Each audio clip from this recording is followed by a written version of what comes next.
ஹோட்டல்ல ஒரு பெண்ணை பார்த்தேன்டா. அவ எப்படி தெரியுமா சப்பா. டேய் அவ கண்ணு இல்ல, கண்ணை விடுறா. மூக்கு எடுத்துக்க, மூக்கு எடுக்காத, முகத்தை எடுத்துக்கடா. சுத்தி வளப்பான எந்த அழகான பெண்ணு அவ கிட்ட நிக்க முடியாதுடா. கிட்ட என்னடா தூரவே நிக்க முடியாதுடா. அவ்வளவு பிரமாதமா இருந்தாடா. இருக்கட்டுமே, அழகா இருக்கிறது அவ தப்பு இல்லையே. அப்படின்னா அப்பேற்பட்டவன் எங்க கூட பேசுறானா அதான் தப்புங்கிற? பேசுறது எப்படா தப்பாக முடியும்? டேய் அவன் என்ன பார்த்து ஐ லைக் யூ, உங்களை எனக்கு ரொம்ப பிடிச்சிருக்கு அப்படின்னு சொன்னாடா. அப்புறம் ஏடா இதுல இருந்து அவளுக்கு என் மேல நல்ல பெரிய இருக்குன்னு தெரியுதுல்ல? நிச்சயமா நிச்சயமானடா, நிச்சயமா. அவ பிறந்த நாளைக்கு எனக்கு மாத்திரம் தான் அழைப்பு அனுப்பிச்சிருக்கான். பாக்கி எந்த பையனுக்கு அனுப்பல தெரியுமா? ராகவன் அவன் என்ன பார்த்து உங்களுக்கு கல்யாணம் ஆயிடுச்சா அப்படின்னு கேட்டாரா? கேட்டாளா?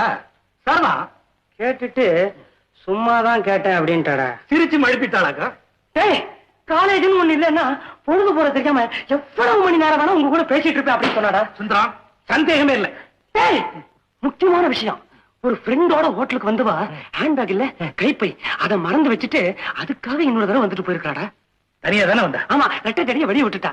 டேய் ராகவா அதுக்கு என்னடா அர்த்தம்? அவ உன்னை தனியா சந்திக்கணுங்கிறதுக்காக வந்திருக்கா. ஏன் சந்திக்கணும்? உங்ககிட்ட பேசுறதுக்கு. ஏன் பேசணும்? அவளுக்கு ஒன்ன ரொம்ப பிடிச்சு போச்சு. ஏன் பிடிச்சு போச்சு? யார் அவன்?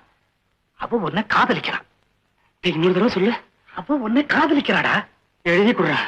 எனக்கு அப்படித்தாண்டா தோணுது. நிச்சயமா? நிச்சயமா, சந்தேகமே இல்லையா? இல்லடா. அப்பா